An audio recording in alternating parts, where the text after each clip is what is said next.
সুপ্রিয় শিক্ষার্থী, কেএসসিএ BN online স্কুলে স্বাগত জানাচ্ছি।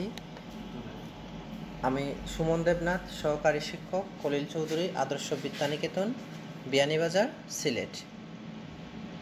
আজকের পাঠ পঞ্চম শ্রেণীর প্রাথমিক বিজ্ঞান, অধ্যায় 10।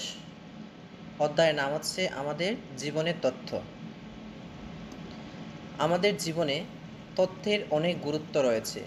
তথ্য আমাদের নতুন কিছু শিখতে ও কী করতে হবে সে ব্যাপারে সিদ্ধান্ত নিতে সাহায্য করে।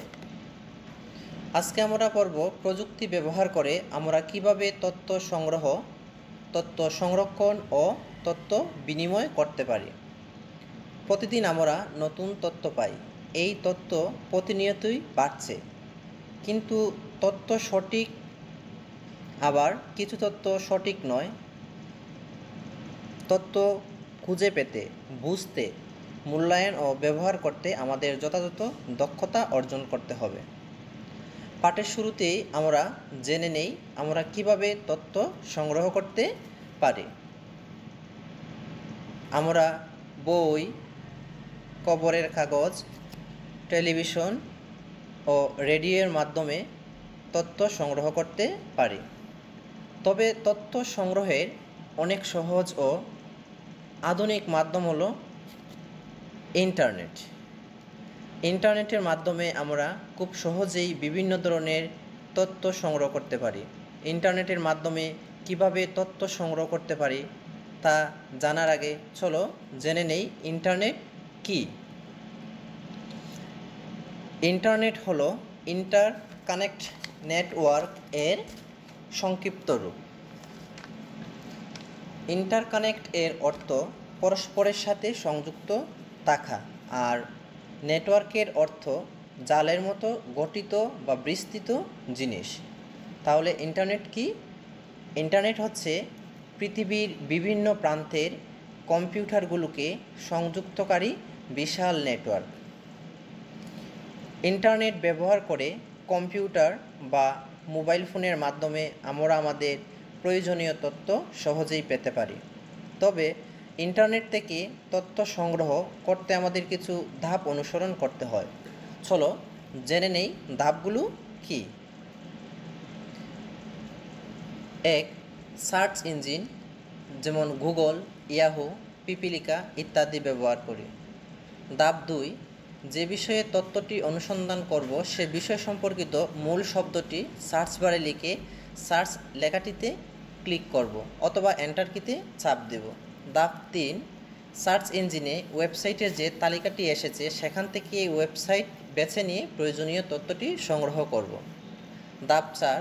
যতবার প্রয়োজন ততবার পূর্বের ধাপগুলো পুনরাবৃত্তি করব অথবা আরও সুনির্দিষ্ট মূল শব্দ নির্বাচন করে প্রয়োজনীয় তথ্যটি অনুসন্ধান করব। ইন্টারনেট ব্যবহার করে তথ্য সংগ্রহ করতে সিরিয়ালি এই ধাপগুলো অনুসরণ করতে হবে। কোনো ধাপ যদি বাদ পড়ে তাহলে কিন্তু পরের ধাপে যাওয়া যাবে না। আমি আশা করছি তোমরা এই ধাপগুলো অনুসরণ করে ইন্টারনেট থেকে খুব সহজেই তথ্য সংগ্রহ করতে পারবে।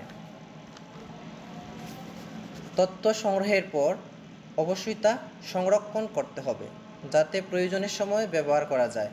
আমরা কিভাবে তথ্য সংরক্ষণ করতে পারি এখন আলোচনা করব।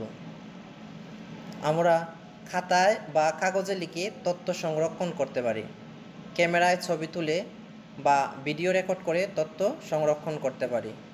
এছাড়াও বিভিন্ন ধরনের তথ্য সংরক্ষণ প্রযুক্তি ব্যবহার করে আমরা তথ্য সংরক্ষণ করতে পারি, যেমন pen drive, memory card, CD, DVD. এই প্রযুক্তি ব্যবহার করে অল্প জায়গায় যেমন অধিক তথ্য সংরক্ষণ করা যায়, ঠিক তেমনি এগুলোকে খুব সহজেই বহনও করা যায়। এখন আমরা জেনে নিব কিভাবে প্রযুক্তির সাহায্যে তথ্য বিনিময় করা যায়। আমরা চিঠি লিখে তথ্য বিনিময় করতে পারি। টেলিফোন বা মোবাইল ফোনে মানুষের সাথে কথা বলে তথ্য বিনিময় করতে পারি। ক্যামেরার মাধ্যমে ছবি তুলে ভিডিও করে অথবা তথ্য বিনিময় করতে পারি। SMS বা খুদে বার্তা পাঠিয়ে আমরা তথ্য বিনিময় করতে পারি। এছাড়াও ইমেইল এবং সামাজিক যোগাযোগ মাধ্যম যেমন ফেসবুক, টুইটার ব্যবহার করে আমরা তথ্য বিনিময় করতে পারি। মনে রাখতে হবে, আমরা যখন তথ্য বিনিময় করব তখন তথ্যটি যেন সঠিক এবং গোছানো হয়। তথ্য বিনিময় আমাদের নিরাপদে থাকতে, ভালোভাবে বাঁচতে এবং বিপদ থেকে মোকাবেলা করতে সাহায্য করে। আমি আশা করি আজকের পাঠটি তোমরা বুঝতে পারছো। এবার বাড়ির কাজের পালা। তোমাদের বাড়ির কাজ হিসেবে 10টি শূন্যস্থান রইল। পাঠ্য বইয়ের সাহায্য নিয়ে সঠিক শব্দ বসিয়ে শূন্যস্থান পূরণ করবে।